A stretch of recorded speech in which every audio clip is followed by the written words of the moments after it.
Hello, everybody. It is the American Doofus Show. I'm your host, Barry Welsh. Don't be a doofus. Tonight, Mike Selinker joins us. He's a master video game designer, and you're going to recognize some of the titles that he's designed. And he has 4 scenarios that he's put forth for the possibility of civil war amongst ourselves on our very own soil right here in this country. Something that maybe 2 years ago we could not have imagined. Something that became um, more a possibility as time has gone on, and something that Mike himself just kind of came around to the conclusion of not long ago. So we're going to talk with Mike in just a few moments. I'm really looking forward to this. And in the meantime, subscribe, like, and share. And I thank all of you who are subscribers, those of you that share and help grow the program. And of course, everybody liking each episode is important for the algorithm somehow. And I hope you like every episode. Memberships, you can hit the little join button down there and become a member. And last episode, I talked about naming the members group so that those that are members have their own name, and some suggestions were the Doofus Brigade, EAR, Everybody Against Racism, HARVE, Harvey, Humans Against Racism and Violence Everywhere, and WAR, Whites Against Racism, and Do Crew, DU short for Doofus, the Do Crew. And let me know what you think about those in the comments. Me personally, I'm thinking of all the members, everyone that's a member is part of the Do Crew, and everybody that watches the show regularly is part of the Doofus Brigade. And then we all kind of our own little language amongst ourselves. We all use whichever applies to you. WAR, Whites Against Racism, we use that. WAR, we use HARVE, Humans Against Racism and Violence Everywhere. And we use EAR, Everybody Against Racism. So if somebody comes on and they appear violent or racist, we just respond to them with our own words. It's not yeek yeek or whatever the one guy has, but it'll be ours anyway. So without further ado, we are going to welcome Mike Selinker onto the show. Mike, thank you so much for joining us. I'm thrilled to be here. This is a different environment for me, and I'm interested to see what becomes of it. Okay. I'm going to give you my theory real quick. What I laid out that I thought was going to happen. I said this on a live show about, I don't know, 2 or 3 Fridays ago. And I said, there's only about 80 people watching live at the moment. So I'm just going to tell you. And then, it kind of blew up after that. But my theory was that they were finally going to get through to Trump that he's losing, and he's losing big. And he does a dog whistle to alert groups that are loyal to him. And Halloween is the day it happens. And they hope it gets so bad that they've got to declare martial law, suspend the election, and he retains power. And to me, it's just a matter of is it going to be motivated by ideology, geography, political, or race? Now, you've got four scenarios that you have laid out. And before we get into those, give the viewers a little bit about your background, because they're going to recognize the games you've designed. Sure, fair enough. So I'm Mike Selinker. I am my day job is that I am the president of Lone Shark Games. I make predominantly board games and card games and role-playing games. I've done that for many years. I was associated with most of the ones I think that a lot of people know about. I've done stuff for Risk, for Dungeons and Dragons, for Axis and Allies. I rebooted just all sorts of different kinds of games. Some of them are war games, which is where I went off on this particular article, but there's all sorts of different ones. I also do a lot of puzzle design, and more recently, I started to write about politics because I'm a game theorist. My job is like built around the theory that I can understand what various actors in any given situation will do. Now, for a good chunk of my life, that was about, totally trivial stuff, right? I mean, and I like it that way. I would have been very happy to be just in that mindset. But I also have a political background. I worked for Mayor Daley in Chicago years and years ago. I was uh, a reporter for various Chicago publications, and so the two made sense to meld together. And I have a new book that's just coming out. It's called Game Theory in the Age of Chaos.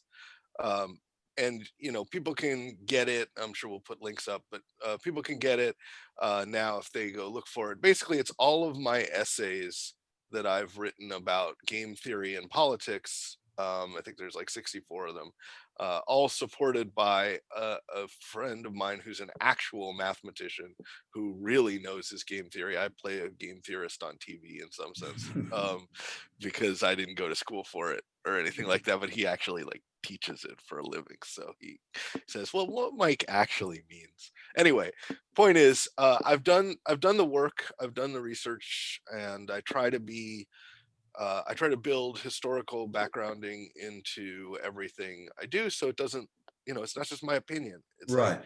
I don't. I sometimes it is my opinion. Let's be clear, it's not neutral, right? Hmm. I have strong opinions, but I try to guide them by standards and by theories that actually make sense and by activities that have actually occurred. And so yeah, about what, I guess it was now 2 weeks ago, I would say. Time seems such a difficult thing to get a hold of these days, right? Hmm. But 2 weeks ago, Justice Ruth Bader Ginsburg died. um I wasn't planning to write a piece about that or about civil wars in general, but I got this sense that that was kind of the straw that was going to push the various actors to do things that they might otherwise not do. Wow. Right? Like that was going to be the thing that was like, well, if we're going to draw any lines in the sand, it's going to be over this.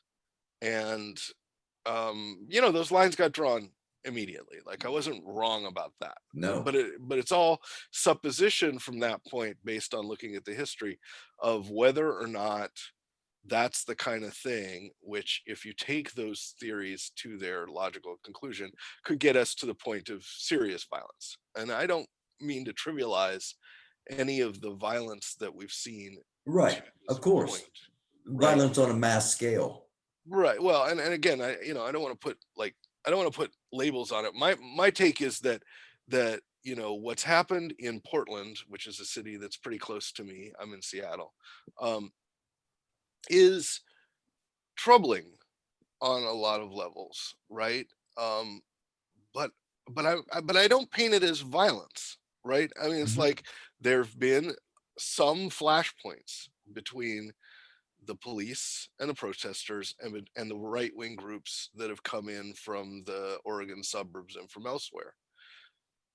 But it's not a war, Right. right? It's Right. not it's not even a battle, Right. right? Right. It's just It's like somebody fired some guns, which is terrible. And I want to be very clear that I don't support that kind of activity, in in most circumstances.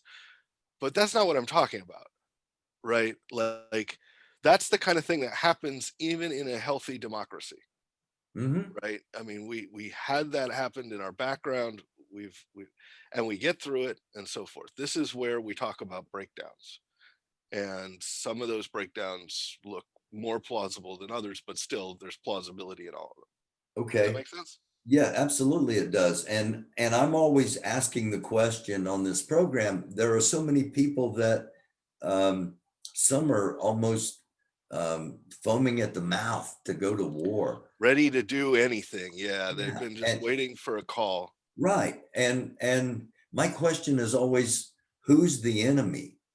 Oh, And that's a good question. That's a I good question. think what you've done, you've laid out four um, situations that the election will trigger. If there's a Biden blowout, if there's a close Biden win, if there is a contested result, and if there is a Trump win. Right. And I want to And be you tied all four to historic events so that we can reference what it would look like. in fact, I didn't actually choose those myself. I went to a thing called the Transition Integrity Project, which I encourage everyone to look at. The Transition Integrity Project is a war game simulation, but not by people like me, but by people who run campaigns for a living, who who are on both sides, and just was like the president was making all sorts of statements that looked incredibly worrisome.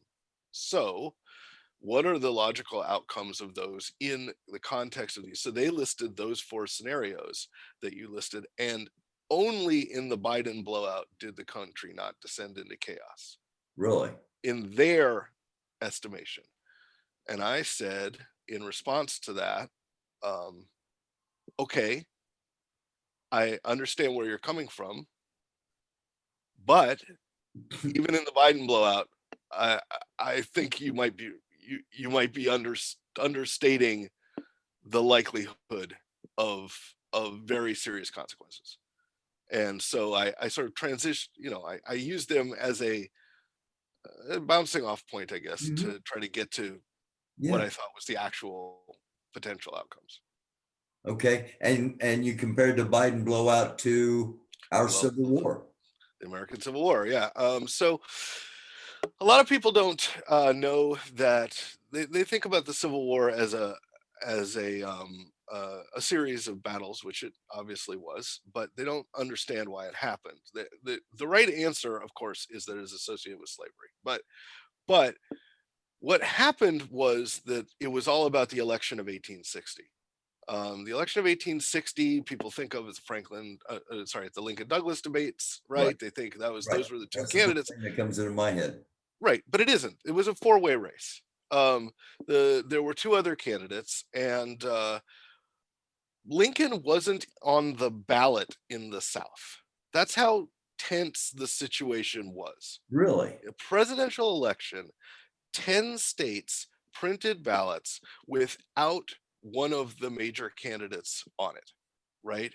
The Republican Party was viewed as being was going to be the end of the South, right? Their attitudes were so strident against slavery that the South decided to run an election without them, and We Lincoln still blew out the election, and we right? still flip and the parties had flip-flopped on so many different Oh issues. yeah, yeah, yeah. People get really weirded out when I know. I when just that's why I when I wanted to point say, that out. yeah. People get really weirded out Yeah. when I talk about the Democratic Party as the source of Pro-slavery. all pro-slavery. There were actually two Democratic parties: the Southern Democrats and the Democrats. The Democrats were actually kind of the good guys, right? The Southern Democrats are the party that we think of when we think of slavery, and that I mean, so but sure, if Yeah. for people out there who are like, the, the Lincoln Project always amuses me, right? Because it's like, okay, yeah, but so you got one guy, that's great, but let me talk about the rest of your party's history just for a second, Yeah. right? So okay, Yeah. fair enough. Anyway, so what happened was the South decided to try to decertify the election in the House of Representatives. They tried to do it in the current House of Representatives, not the incoming one, because there's a 6 month gap for some stupid reason back then between when an election happens and or sorry, a 4 month gap. Anyway, the the they failed, so they went to war, right? Um, the Lincoln was elected.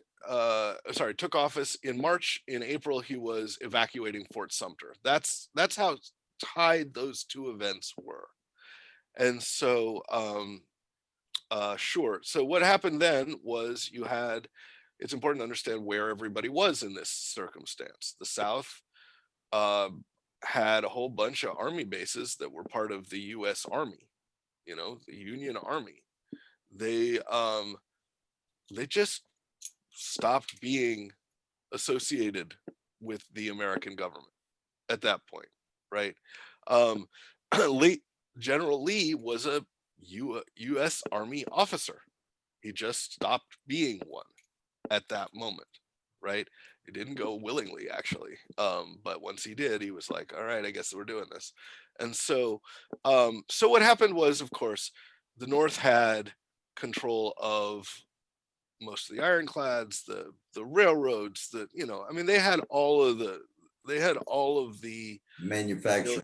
yeah, they had all the military advantages, and it's only because, to be honest, it's only because Lincoln had some pretty mediocre generals that the war really went on as long as it did. But it still cost 750,000 lives, right? I mean, it still ended up with the assassination of the president who started it. It still ended up with a deep resentment of for generations that still exists today, and it's still probably most importantly um, brought us to the compromise of 1877, where the army left the South, and a lot of the really That negative, allowed Jim Crow. yeah, a lot of really negative stuff for African Absolutely. Americans to persist even after the legal definition of slavery was removed, right? So, Absolutely. I mean, it was, it's hard to call this the good scenario, right? But it It's is. it's the most positive of the four. Yeah, it's the good scenario because what happens is that the duly elected government controls the military. The military has some problems, but it still holds the country together. Um, it uh, it generally is confined to military casualties, which is, I mean, it's not solely confined to military casualties, but it's pretty much confined to military casualties. And when we think of things like Sherman marching to the sea, which seems like just an unthinkable thing to people today, of just an army sweeping across a large portion of the United States, destroying everything in its path. Fundamentally, they had about 3,000 civilian casualties. I mean, it wasn't like the Russian armies, like, whatever, right? So yeah, in the circumstance where Biden wins a blowout, and the South can't, I can't believe I said that. The Republicans can't get the election overturned, and still deep resentment occurs, and the president causes the election to be viewed as illegitimate, even though it's a clear blowout for Biden. What happens is that they attempt to decertify it in Congress. They probably fail. And then the next thing you know, people are shooting at each other. And I just don't, I mean, my hope is that we've advanced enough militarily in that scenario that it's over with relatively quickly. But relatively is a hard word, right? I mean, like, Yeah.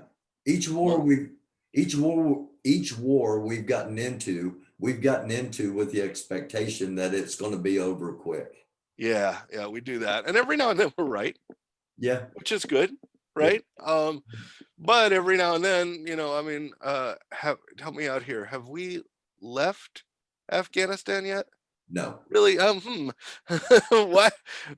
Just had to check my facts on that Yes. one, right? I mean, even if you're not in a hot war all the time, you're still a military conqueror I mean, one of the reasons I think that the compromise of 1877 worked is that I think the North was just tired of occupying the South.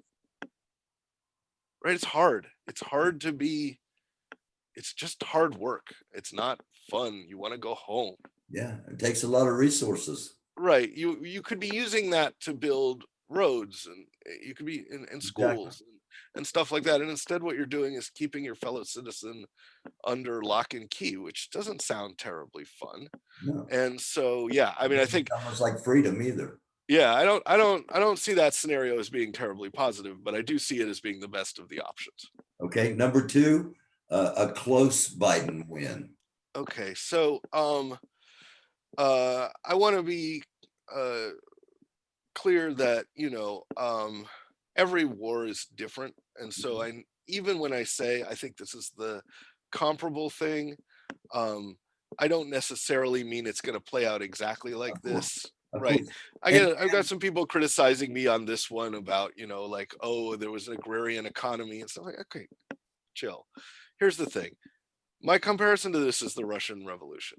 And that's a long period. It starts in 1905 and goes through World War One and so forth. But it starts with a ruling party. That's the party of the Tsar, mhm, right?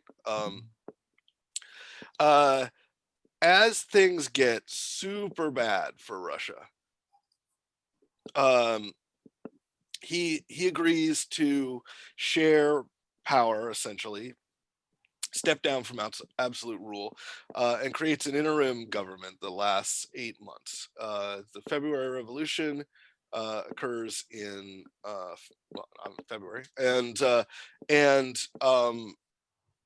by the October Revolution, the Leninists have taken over that government, but they have this problem in that they don't have an army.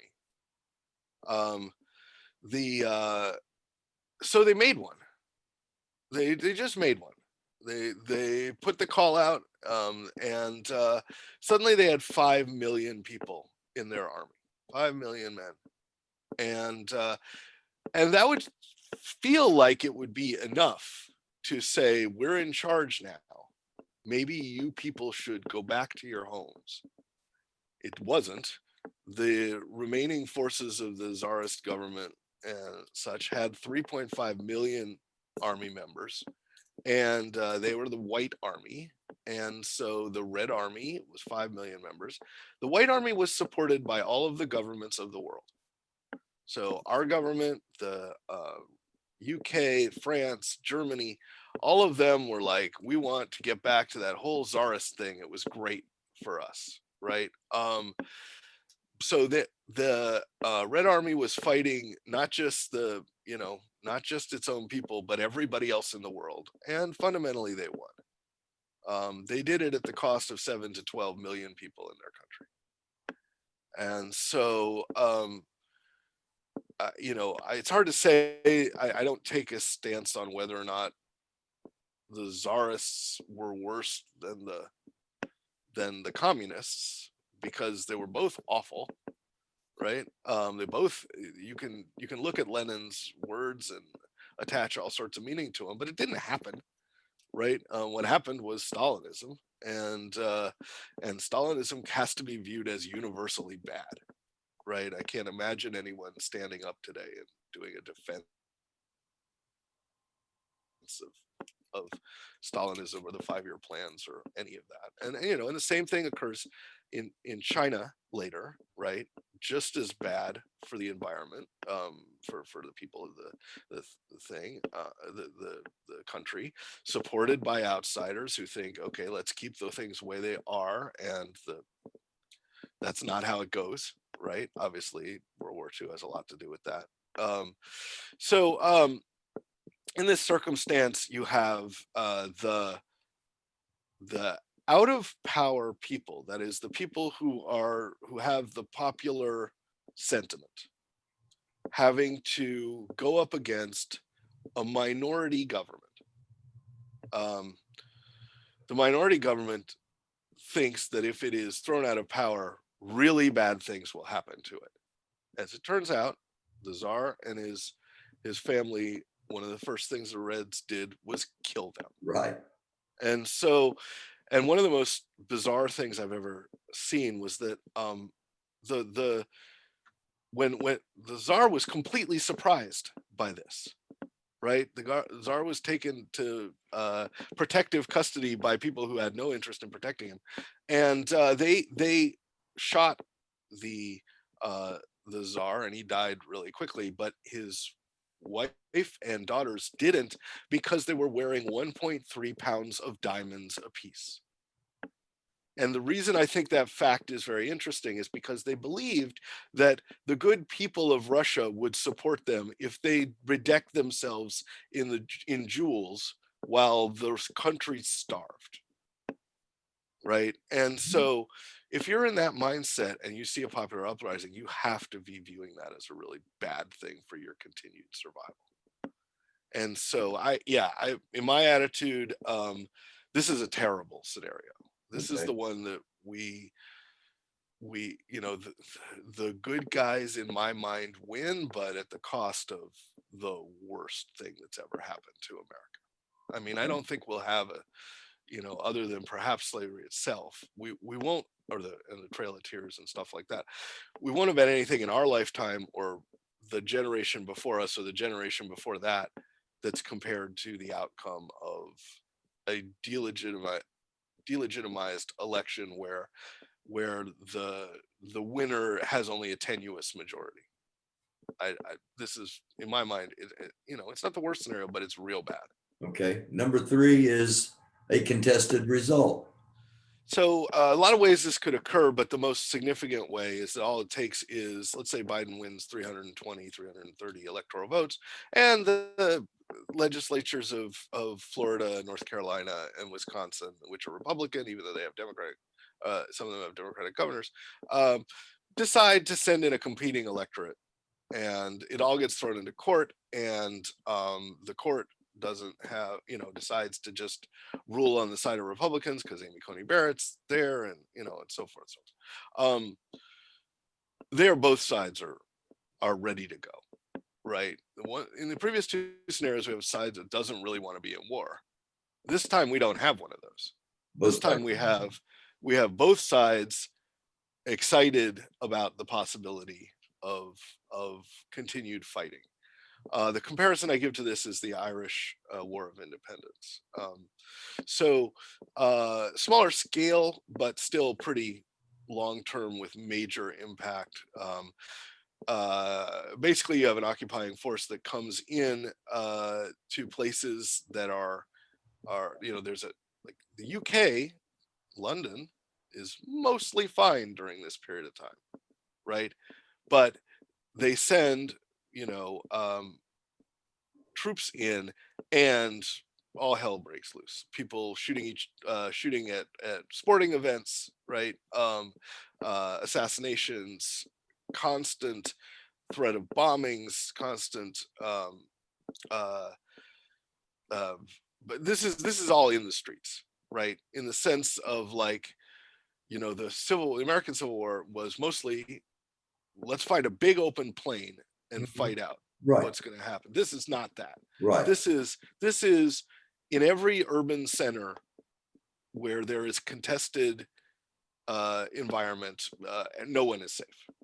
And so, um, the end result of this situation was that the Northern Ireland was declared to be part of the UK as long as it wanted to be, which is a very kind of weirdly clever way to do it.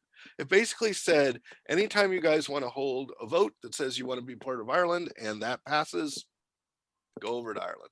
It's really complicated now, right, with Brexit going on, but that's a political fight. That's a monetary fight. That's the kind of thing that, you can take all your sides you want on that, and you still are not talking about the stuff that we're talking about here, Right.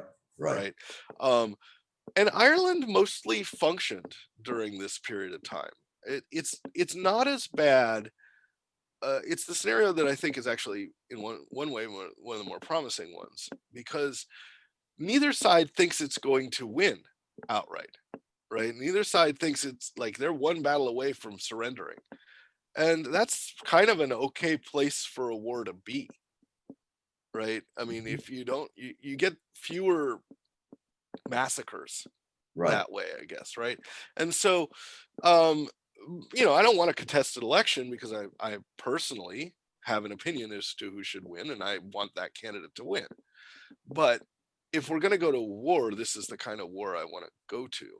Okay. But I would much prefer the blowout scenario because then one side has all the tanks.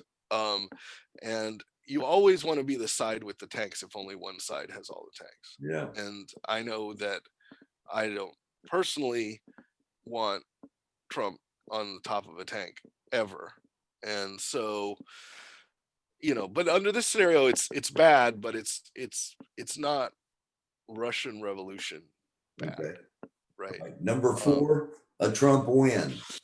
so this is a narrow Trump win. I didn't do a overwhelming Trump win because I didn't see any reason to do that. I don't think that scenario exists. But uh, but but yeah, this is the one where the Democrats are clearly not going to win any sort of legal challenge. They don't really have a leg to stand on. The American left goes into the Democratic Party essentially breaks up with its progressive wing. The Socialist wing. Yeah.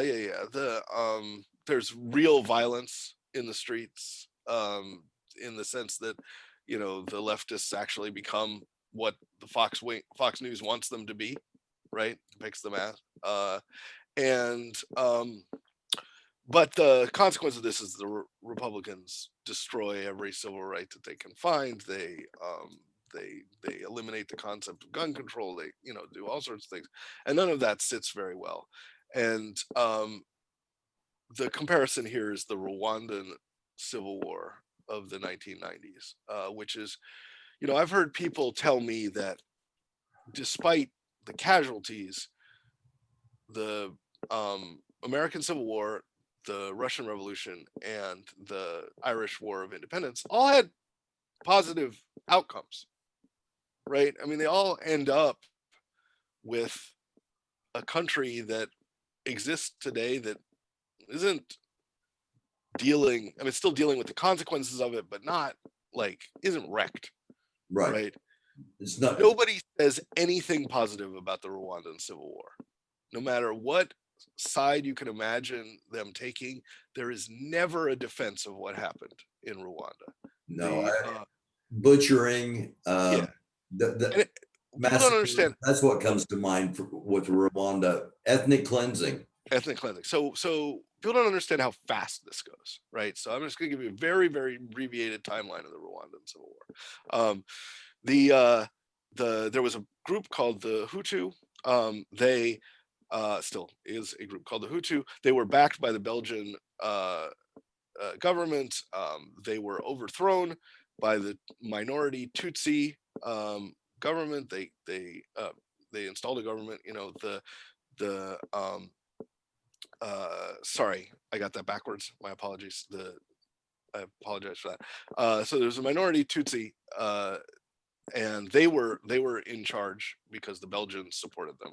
Right. There was this Hutu population that was being oppressed. They rose up. They threw out the uh, the government there, and so the Tutsi went to neighboring countries, and there's a lot of them around there, and just started making incursions into the environment, into Rwanda, and one of them gets 60 kilometers away from the capital, and so it gets to the point where they have to have a peace treaty. They have a peace treaty, and all of that is cover for the government deciding to slaughter the remaining, the Tutsi that they let back in. In 100 days, there's almost a million casualties, Wow. 800,000 to a million casualties, and it's not just against the Hutu, not just slaughtering the Tutsi, they're slaughtering their own people, the people who disagree with the concept that there should be genocide, right? They're slaughtering the Twa minority who didn't even take a side in this. They just was an opportune minority, just available to kill, right? Right. Um, and I mean, eventually, there, 3 years from the point where the first incursion, like basically 100 days later, there is a peace. Um, the Tutsi win, even though they're a minority, even though they've suffered a million casualties, they still win. They throw out the government. They become one of the most repressive regimes that exists in Africa. Right. So there's no winners here. Nothing good happens when one side. The key data I've found is that the Hutu government referred to the insurgent groups of the Tutsi as Inyenzi, which means cockroaches. If you've taken your opponent, whatever differences you might have in them, and reduced them to an insect, you can convince yourself to do whatever you want to them. And our civil discourse is right there, right? I mean, we no longer, the coronavirus could have been the thing where we all came together, because we love outside, the movies where the aliens attack, right? You're just like, oh, well, at least the world government came together and repelled. No, we saw that happen. And our response was, well, it'd be great if those guys died. That's a terrible way to think. That's when you think like that, when you think, oh, well, the if we think, okay, people in the South aren't following mask guidelines, they deserve to die. That's not, I mean, that puts you on the edge of genocide. And I don't want to think like that. I don't want anybody to think like that. But I hear it all the time. And so it doesn't take much to put us to where Rwanda was in October of 1990. And we don't want to be there. We That's don't want scary. to be anything like that. That's really scary. Yeah, I mean, and so we've got to imagine that no matter how violently we think the other side disagrees with us, and we don't have to legitimize their opinions. Just to be clear, that's not the same thing. You can say, for example, that just to pick two things, that leftists are baby killers. You can say that right wing people are fascists, right? You can say all that stuff, but if you really believe that um, the only way to solve this problem is to get rid of those people, you are right where the Rwandans were. Wow. There And are a lot of so, people that are right there. yeah, and so when you talk about like, is there a group that are there groups that are ready to go? That's what they're ready to do. Yeah. And so you can't romanticize it. You can't Yeah. be in the mindset of like, okay, well, there's, like right-wing Christian militias, for example, have to build themselves some armor of faith around what they're doing, because what they're talking about doing is so unspeakable that they need the sentiment around it. If you can't, you can be proud of those on your side for standing up for the things you believe. But if you think the other side is inhuman, you will believe anything can happen to them and you can live with that result. I don't happen to have that feeling, Absolutely. And right? and my hope is that everything we're talking about is just another war game.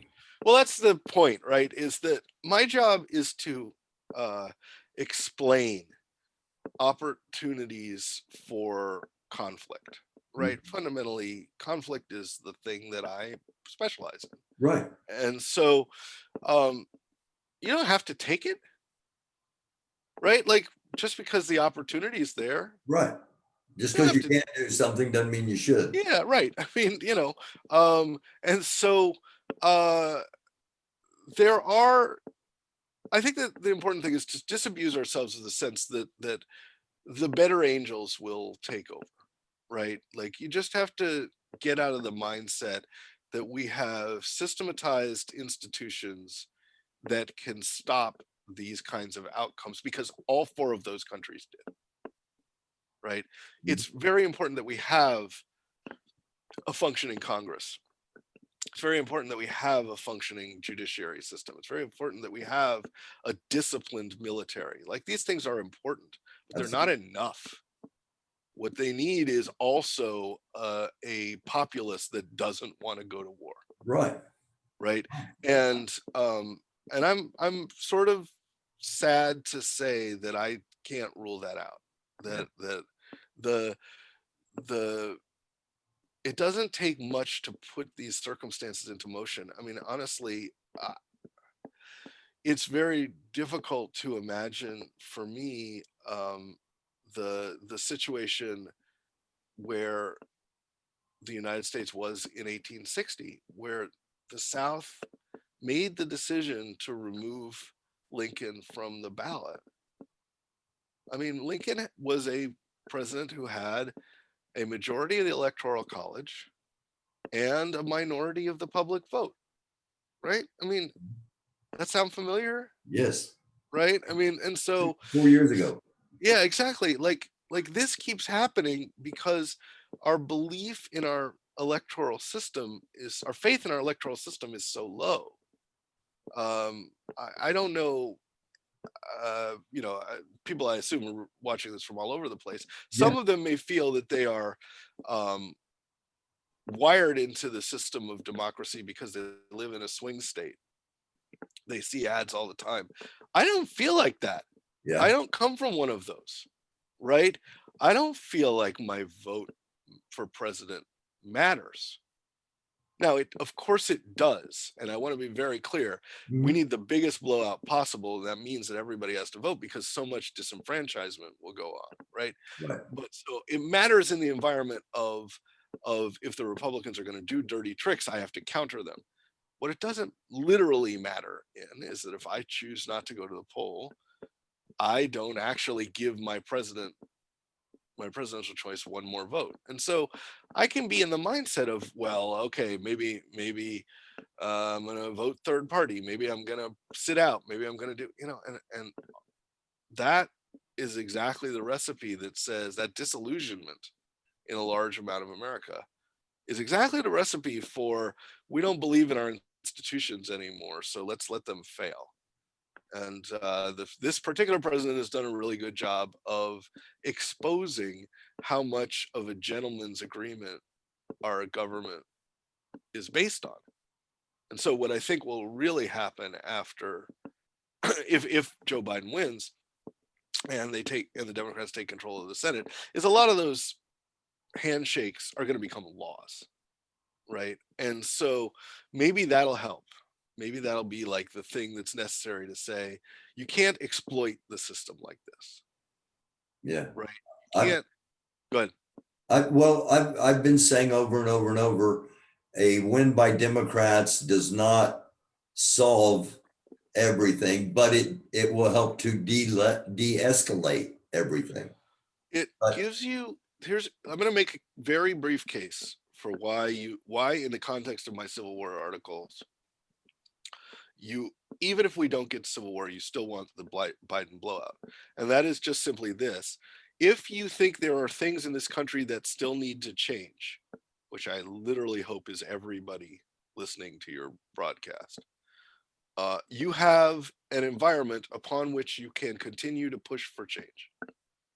You have chosen the battlefield where there is not a literal battlefield all the time. right.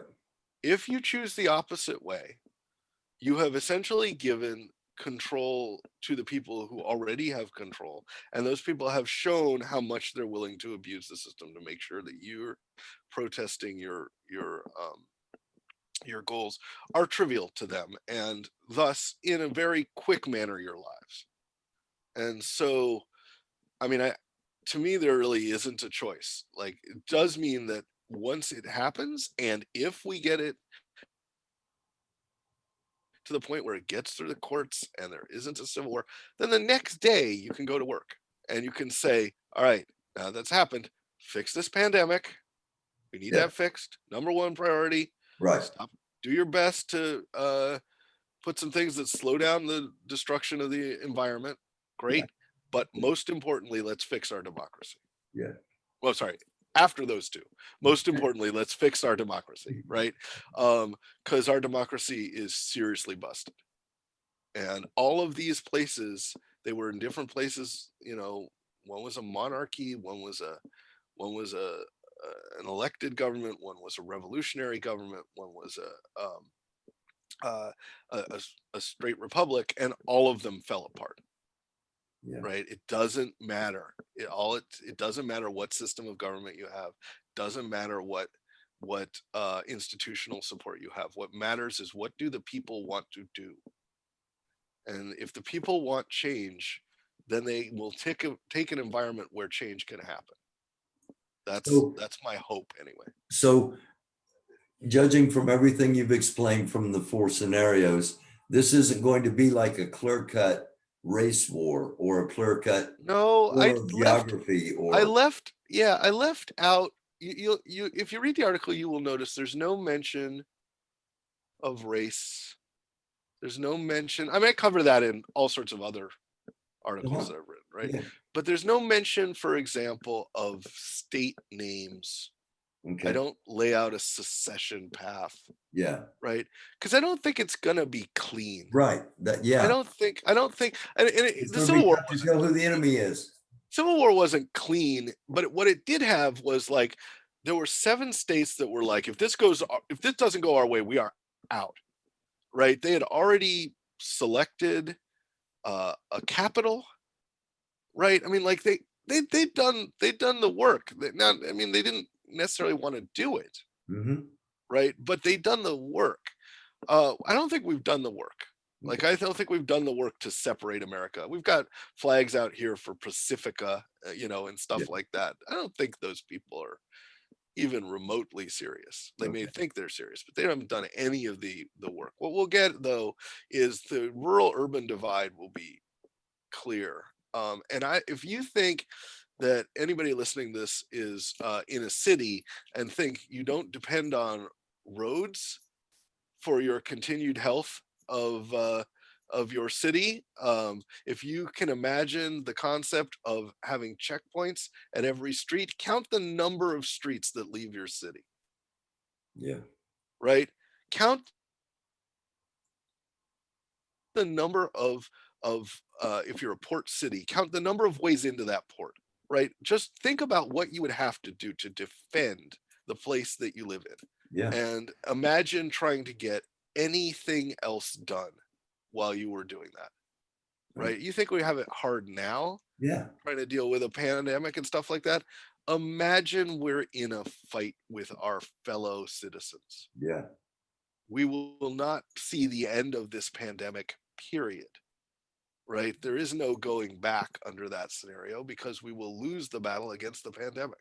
There is no repair the environment, because we will destroy the environment even worse in that scenario. Right? I mean, so no, it's not to be wished for. Yeah. It's not to be wished for. I want to know, will you come back on and do another episode? You mean after we see what happened? Yeah. Yeah, I mean, I want to be very clear. Not I would after we love see to. what happened, but come back in like a couple of weeks. Well, let's talk about how this becomes a world war, if it does become a civil war. I think yeah, that's the thing that's not in this article. I don't talk about like what happens when 2 countries fight each other. Yeah, So, because I have a feeling if this does start, that there's going to be Russian involvement, China involvement on one side or the other. absolutely. And then it's every one of these wars had other countries meddling in it. So yeah, I'd love to come back on and we'll talk about that. I'd love to come back, and most importantly, I want to be proven wrong.